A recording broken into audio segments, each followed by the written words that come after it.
Bismillahirrahmanirrahim. Assalamualaikum warahmatullahi wabarakatuh. Perkenalkan, saya Hasna Amelia, perwakilan dari kelompok 5. Sebelumnya, terima kasih untuk Pak Kenny dan teman-teman yang sudah meluangkan waktunya untuk mendengarkan presentasi dari materi yang kami telah buat. Materi yang akan kami sampaikan yaitu Service Supply Relationship. Next.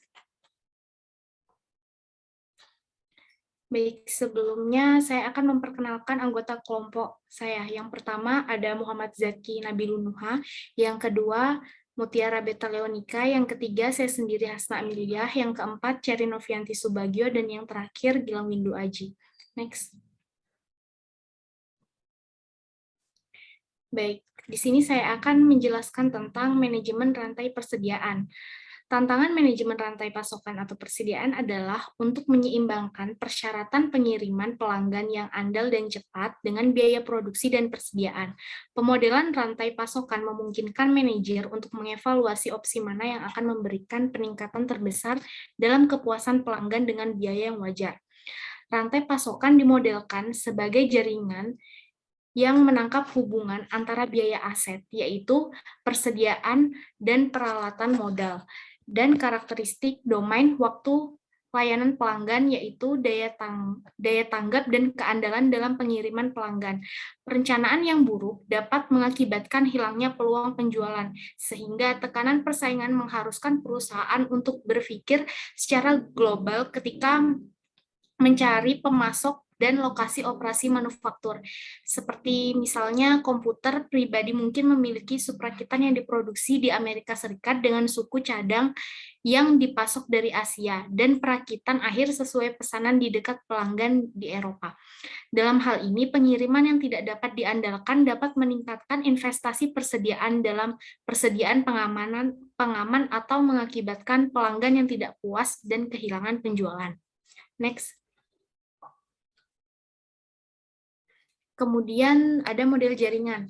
Rantai pasokan barang fisik dapat dilihat sebagai jaringan tahap pemrosesan bahan bernilai tambah yang masing-masing ditentukan dengan masukan pasokan, transformasi bahan, dan keluaran permintaan. Next. Nah, seperti halnya pada gambar 13.1, yaitu rantai pasokan untuk barang fisik. Di sini, tahapan ini pemasok, manufaktur, distribusi, retail, dan daur ulang dihubungkan dengan panah yang menggambarkan aliran material dengan stok persediaan di antara setiap tahapan. Pada tahap manufaktur, mewakili operasi di mana bahan mentah dan suku cadang datang dari pemasok eksternal. Bahan diubah atau dirakit untuk menambah nilai, menciptakan inventaris barang jadi yang diangkut ke hilir ke distributor dan kemudian ke pengecer, tempat konsumen membeli barang tersebut. Sehingga dalam hal ini, kekhawatiran akan kelestarian lingkungan telah menyadarkan produsen akan perlunya manajemen siklus hidup produk. Jadi di akhir masa pakainya, kami melihat peningkatan jumlah produk yang dirancang untuk didaur ulang atau diproduksi ulang daripada dibuang ke tempat pembuangan akhir. Misalnya produk bekas seperti cartridge printer lama diproduksi ulang dan kaleng aluminium didaur ulang karena nilainya yang melekat. Beberapa pemerintah di Eropa juga mengharuskan mobil dirancang untuk kemudahan dalam mendaur ulang bahan komponen. Untuk memenuhi tujuan tingkat layanan pelanggan, misalnya mengalami kehabisan persediaan kurang dari 5% dari waktu ke waktu. Sedikit bahan tambahan atau stok pengaman diadakan sehingga pengiriman pelanggan dapat dilakukan ketika terjadi kesalahan dalam proses hulu. Next. Kemudian mengelola ketidakpastian. Mengelola rantai pasokan akan mudah kecuali untuk ketidakpastian yang timbul dari 3 sumber, yaitu kinerja pengiriman pemasok, keandalan manufaktur, dan permintaan pelanggan. Seiring waktu distribusi, ketepatan waktu kinerja pengiriman dapat ditetapkan untuk setiap pemasok dan digunakan dalam negosiasi pembelian. Karena semakin andil pemasok, semakin kecil stok pengamanan bahan yang diperlukan untuk melindungi operasi hilir. Keandalan manufaktur dipengaruhi oleh masalah yang sama yang dihadapi pemasok dan juga penundaan penjadwalan internal yang disebabkan oleh beberapa produk yang bersaing untuk sumber daya bersama. Misalnya, direct overhead di toko mesin. Ketidakpastian keseluruhan ditangkap oleh distribusi probabilitas historis kinerja tepat waktu. Variabilitas permintaan pelanggan adalah faktor yang paling sulit ditentukan. Namun, dengan siklus hidup produk yang pendek, hanya ada sedikit waktu untuk membangun distribusi permintaan historis, riset pasar, dan pengalaman masa lalu dengan produk serupa dapat digunakan untuk memprediksi distribusi permintaan di masa depan. Kemudian sejumlah kejadian dapat menyebabkan variabilitas dalam pengiriman tepat waktu pemasok, yaitu badai menunda pengiriman, masalah kualitas, kegagalan mesin, atau keterlambatan kedatangan pasokan bahan baku. Baik, next.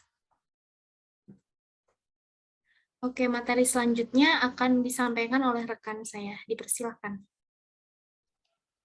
Selanjutnya yang kedua ada hubungan pasokan layanan. Dalam hubungan pasokan layanan ada dualitas pelanggan pemasok. Sifat layanan menciptakan dualitas pelanggan pemasok yang menghasilkan hubungan pasokan layanan daripada rantai pasokan yang ditemukan dalam barang manufaktur yang menggambarkan objek fisik berpindah dari satu entitas ke entitas lain. Layanan dapat dianggap sebagai tindakan atas orang-orang, pikiran, misalnya pendidikan, tubuh, kepunyaan, dan informasi. Misalnya persiapan pajak, asuransi, pembekalan hukum. Dengan demikian, semua layanan bertindak atas suatu uang disediakan oleh pelanggan juga bertindak sebagai pemasok dalam pertukaran layanan. Next. Hubungan pasokan layanan. Sebagaimana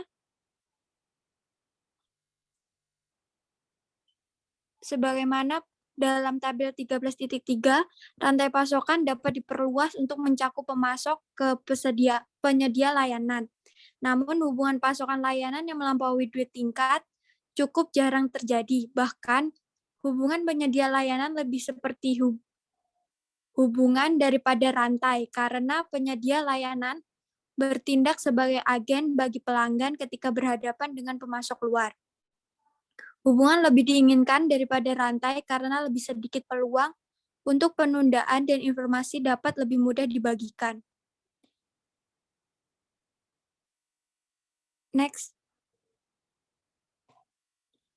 Kapasitas layanan analog dengan inventaris. Untuk rantai pasokan barang, persediaan digunakan untuk penyangga variasi permintaan pelanggan akhir dan memungkinkan pemanfaatan penuh kapasitas produktif.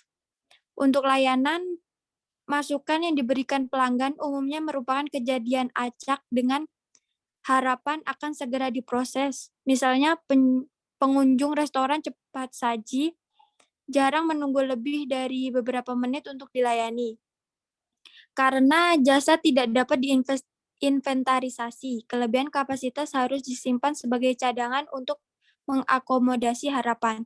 Sebagai alternatif, jika memungkinkan, sistem reservasi dapat digunakan untuk menjadwalkan kedatangan pelanggan agar sesuai dengan kapasitas. Next.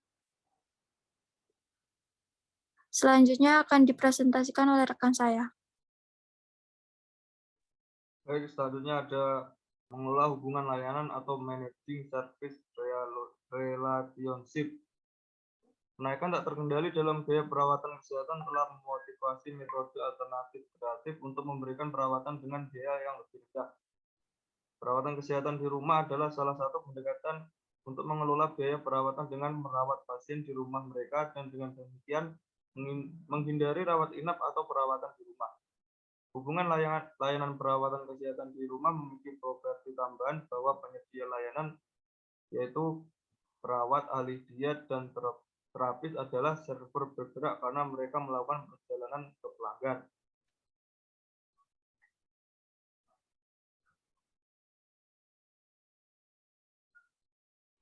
Selanjutnya,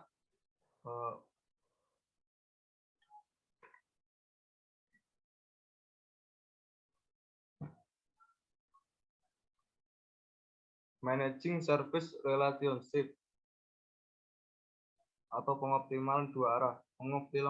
Pengoptimalan dua arah menyiratkan kemungkinan melakukan apa yang terbaik dari perspektif pelanggan sambil melakukan yang terbaik untuk perusahaan jasa. Contohnya dalam perawatan kesehatan di rumah pasien, peserta aktif dalam pelayanan. Keterlibatan pelanggan langsung memfasilitasi optimasi dua arah, optimasi simultan dari kedua penawaran dan permintaan untuk layanan. Hal ini berarti menyediakan layanan yang sangat individual untuk pasien dan sangat hemat biaya bagi rumah sakit. Selanjutnya ada kapasitas produktif. Merupakan sebuah pertimbangan utama dari kapasitas produktif untuk pekerja lapangan adalah jumlah waktu yang dihabiskan di antara pekerjaan yang berkorelasi dengan jarak antar pekerjaan. Karena nilai dibuat terutama selama pekerja lapangan berada di lokasi pelanggan, waktu yang dihabiskan untuk berpergian antar kota lokasi pelanggan kehilangan kapasitas produktif. Hal ini menciptakan peluang untuk sangat meningkatkan kapasitas produktif tenaga kerja dengan mengelola hubungan layanan yang lebih baik sehingga menghasilkan waktu kumulatif yang banyak bagi pekerja untuk bersama pelanggan. Strategi ini untuk meningkatkan kapasitas produktif pekerja layanan termasuk transfer, replacement atau penggantian, dan embellishment atau hiasan. Strategi dalam mengembangkan kapasitas produktif. Yang pertama, transfer. Merupakan sebuah pendekatan untuk membuat pengetahuan tersedia bagi pelanggan sehingga nilai dapat ditransfer dengan biaya yang sangat rendah. Salah satu contohnya adalah database berbasis web, pertanyaan yang sering diajukan atau FAQ. Yang kedua, replacement. Merupakan strategi substitusi teknologi untuk sumber daya manusia. Pengukuran tekanan darah adalah salah satu contohnya. Yang terakhir, embellishment.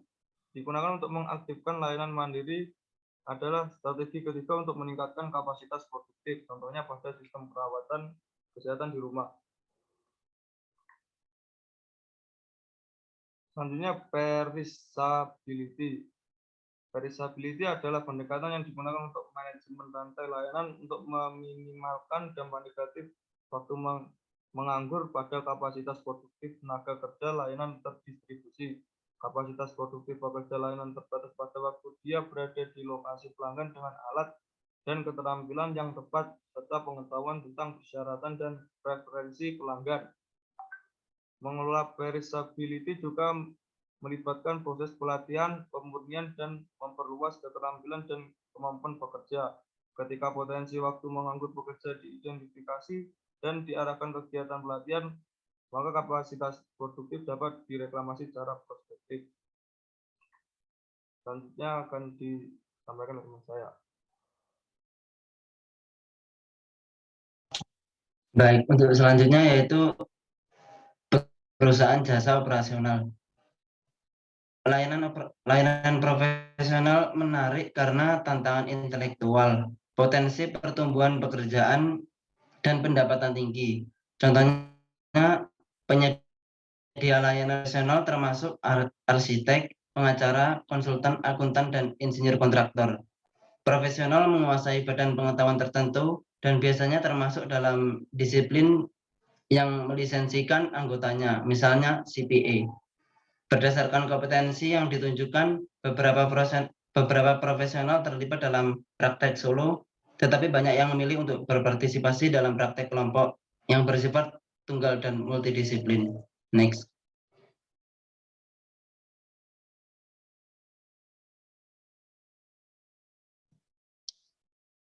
Atribut layanan sosial. Syarat layanan profesional menggambarkan layanan yang disampaikan oleh pekerja pengetahuan dan memiliki 4 fitur yang membedakan. Next.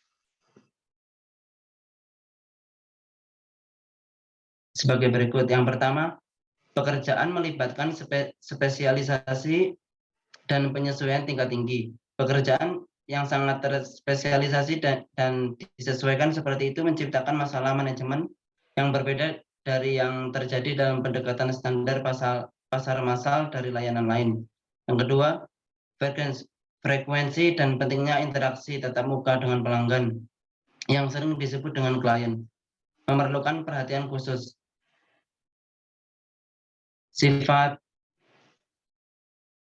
tetap pekerjaan mengubah cara kualitas dan tingkat layanan dirasakan.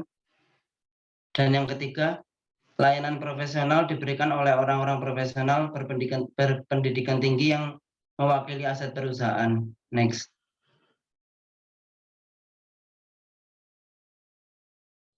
Karakteristik operasional. Perusahaan jasa profesional seringkali diorganisir sebagai kemitraan, bukan korporasi. Mitra memiliki ekuitas di perusahaan dan sebagai kelompok, mewakili badan pengatur. Keberhasilan ekonomi kemitraan diukur dengan laba per mitra yang didorong oleh 3 faktor, margin, produktivitas, dan leverage.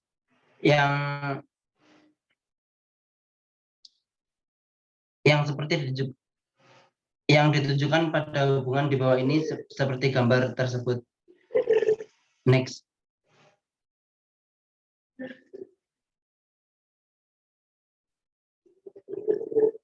Margin. Margin seringkali merupakan faktor yang paling banyak digunakan dalam mengukur profitabilitas departemen dalam perusahaan jasa profesional. Sayangnya bagaimanapun, margin seringkali merupakan indikator yang tidak akurat dan menyesatkan. Margin sama dengan persentase keuntungan untuk setiap dolar biaya yang dibebankan, yaitu margin sama dengan biaya dikurangi biaya sebagai rasio biaya. Rasio ini dipengaruhi oleh banyak faktor, termasuk produktivitas, yaitu rasio biaya untuk staf, dan manfaat, yaitu rasio staf per mitra dari perusahaan. Misalnya, perusahaan yang lebih produktif dan akan mengeluarkan biaya lebih sedikit untuk setiap dolar biaya daripada perusahaan yang kurang produktif. Lebih sedikit biaya berarti keuntungan yang lebih tinggi per dolar biaya, yang berarti margin yang lebih tinggi. Next. Produktivitas. Produktivitas dapat dipecah lebih lanjut menjadi 2 faktor yang mempengaruhi keberhasilan jangka pendek dan jangka panjang perusahaan. Realisasi biaya per jam atau nilai dan pemanfaatan staf profesional seperti yang ditujukan di bawah ini. Seperti gambar di bawah ini, yang mana utilization atau pemanfaatan adalah rasio jumlah jam yang ditagihkan dengan jumlah jam yang dapat ditagih. Next. Leverage. Untuk leverage adalah rasio jumlah anggota staf profesional dengan jumlah mitra, faktor penting dalam menentukan laba per mitra. Mitra mendapatkan keuntungan dari 2 sumber. Yang pertama yaitu tarif tinggi yang dikenakan oleh anggota staf senior untuk layanan, dan yang paling penting kemampuan untuk dan yang kedua yaitu yang paling penting kemampuan untuk memperkerjakan staf profesional dan menagihnya kepada pelanggan dengan kelipatan gaji mereka. Next.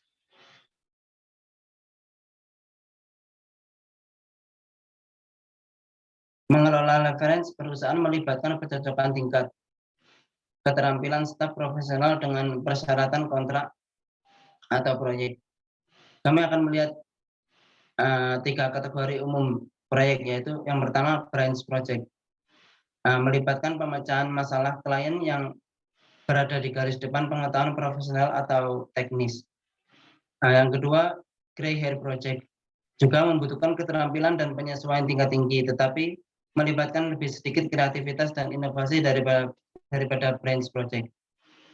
Produce project, melibatkan proyek yang diakui dan distandarisasi dengan baik seperti melakukan audit. Next. Untuk selanjutnya akan dilanjutkan oleh teman saya.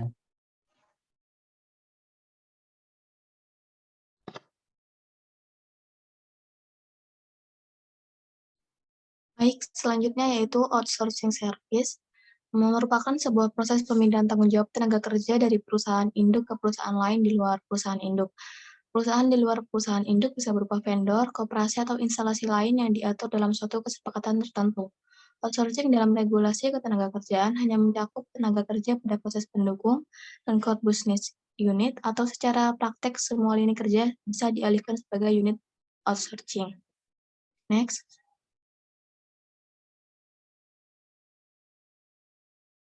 Keuntungan dan kerugian dari outsourcing service. Alasan untuk menggunakan tenaga kerja outsourcing pada aktivitas pelayanan adalah yang pertama, memungkinkan perusahaan untuk fokus pada pekerjaan ini. Pelayanan yang didapat dari tenaga kerja yang berasal dari luar lebih murah dibandingkan karyawan dari perusahaan sendiri. Lalu menyediakan akses teknologi baru tanpa investasi. Dan yang terakhir, memanfaatkan keuntungan dari supplier yang memiliki skala ekonomis. Selanjutnya, outsourcing harus dilakukan dengan pertimbangan berikut, di antaranya kehilangan pengontrolan secara langsung terhadap kualitas perusahaan, membahayakan loyalitas karyawan karena kekhawatiran kehilangan pekerjaan, paparan data yang dimiliki perusahaan yang bersifat rahasia, dan privasi pelanggan dapat diketahui oleh orang lain, dan yang terakhir koordinasi biaya tambahan. Next. Selanjutnya yaitu outsourcing proses. Yang pertama, perlu identifikasi berupa definisi masalah, analisis, yaitu lakukan versus beli, lalu libatkan pihak yang berminat, dan pengembangan spesifikasi. Lalu pencarian informasi berupa referensi, kontak personal, rekomendasi, dan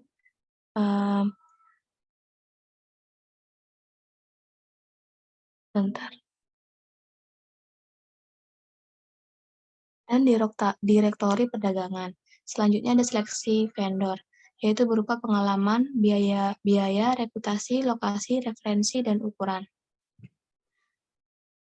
Lalu, evaluasi kinerja, berupa identifikasi penilai, kualitas pekerjaan, komunikasi, temui tenggat waktu, fleksibilitas, dan keandalan. Next.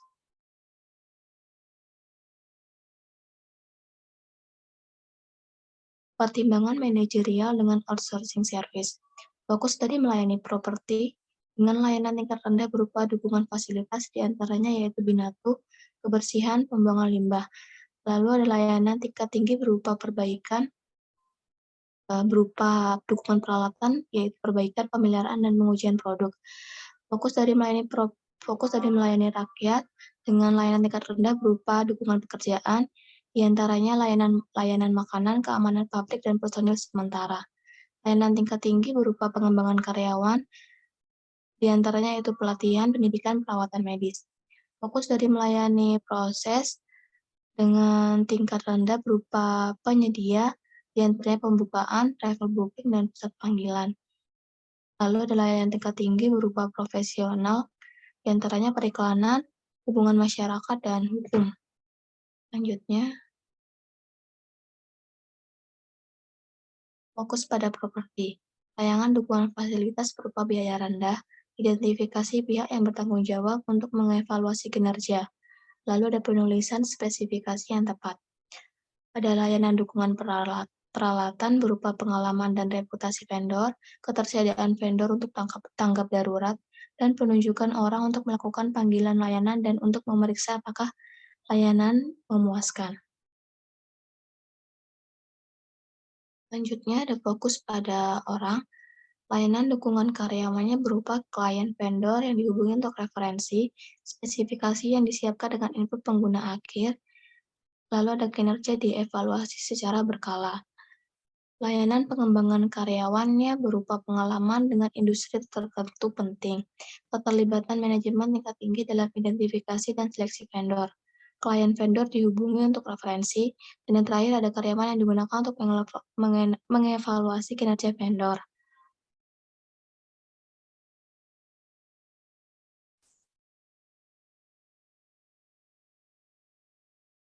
Pertimbangan manajerial dengan outsourcing service. Layanan pendukungan fasilitas properti atau rendah penting. Layanan dalam kategori dukungan fasilitas dapat diberlakukan seperti pembelian barang, spesifikasi yang ketat dapat disiapkan, dan pemilihan vendor kemudian didasarkan pada tawaran yang rendah. Lalu ada layanan pendukungan peralatan, properti atau kepentingan tinggi. Layanan dukungan peralatan menimbulkan masalah tambahan karena vendor harus berlokasi cukup dekat untuk menyediakan layanan darurat. Seseorang dalam organisasi harus diidentifikasi dalam kontrak layanan, sehingga orang yang memiliki wewenang untuk meminta panggilan layanan darurat. Lalu ada layanan dukungan karyawan atau orang rendah penting. Layanan dukungan karyawan ini untuk layanan yang melayani orang. Input pengguna penting dalam menentukan spesifikasi layanan. Permintaan untuk layanan dukungan karyawan biasa berasal dari departemen fungsional. Lalu ada pengembangan karyawan. Permintaan layanan pengembangan karyawan juga berasal dari departemen fungsional dan biasanya melibatkan departemen personalia atau tingkat manajemen yang lebih tinggi.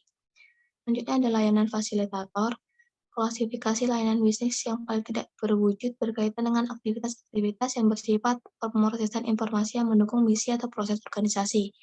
Yang terakhir ada layanan profesional. Karena layanan profesional memiliki dampak yang signifikan terhadap masa depan dan strategis organisasi, manajemen puncak harus dilibatkan sejak awal. Next. Baik, sekian presentasi dari kelompok kami. Kurang lebihnya mohon maaf. Wassalamualaikum warahmatullahi wabarakatuh.